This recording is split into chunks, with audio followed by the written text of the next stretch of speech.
I did 6 BCH. BCH 311, 312, 313, 321. I did 5.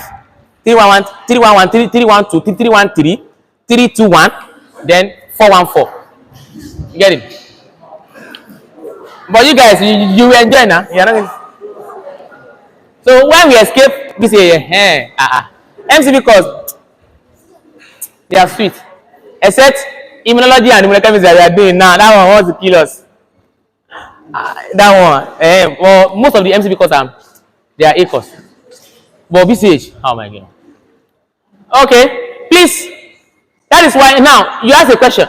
That why you ask a question. That why do we sometimes they usually write 3D before 4S? That one is not because of anything. It's because that normally. And let me see, how did they write it here? Ayo, is it 3D before 4S? Okay. Now, the reason why they actually write it is in order of preference. If this species will lose electron, they will first lose it from 4S. You know, 3D orbital is known to be more stable than S orbital. So, and you only lose your electron from the weak orbital. So, if this element will interact with other people, they will start from that S. That's why they put that S to the extreme end. And normally, according to arrangement, 3S, 3P, 4S, 3D. 4 come after 3. Abi? So normally 3D should come before 4S. But the reason why we used to write 4S first is that we will fill the S orbital before we fill the D orbital. So both of them are correct, but I would like to stick to your material. Write the D orbital before the S orbital, since that's the way they put it there. But it's not. It doesn't mean 3D1, 4S2, like that. Just exchange it. Just exchange it. Exchange it. Please, do you understand what I explained?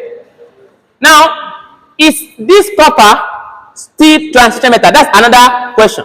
Another hypothesis. Is this copper still transition metal, even though it's having 10, fully filled? Let me ask you something. You know that if peradventure there is still a space in this element, how many electrons does S orbital has to collect? 2. But how many is there? I mean, there's still space. So peradventure you can actually borrow 1 from here. It now become 2. Now be what? 9. That means actually this place is not actually fully filled, because anything can happen. One of this one can move here. We call it excitation. Electron can be excited. They can jump and jump. So when it happens, it will go back to partially filled, because 9 is not up to 10. So that's why it's transition metals. So even though it's showing us 10, but unlike this one, how many does S like to fill? 2. Can anyone come to one and join this one? So it's fully filled. There's no space that somebody can join and it's not possible. That's why scandium is actually not a transition metal, because it has fully filled the D orbital. It's not. And this one is not, because when it loses this 3, when it loses 3 plus, when it's scandium 3 plus, it is no longer a transition metal. That is it. So let's leave that. So other ones, please read your material very well, because they are going to be asking you all those concepts. There are some concepts.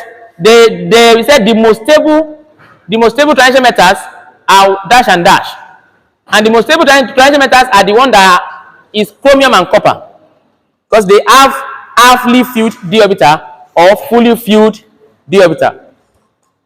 Do you get it? Thank you. Okay. All right. So I don't mind if we meet again next week.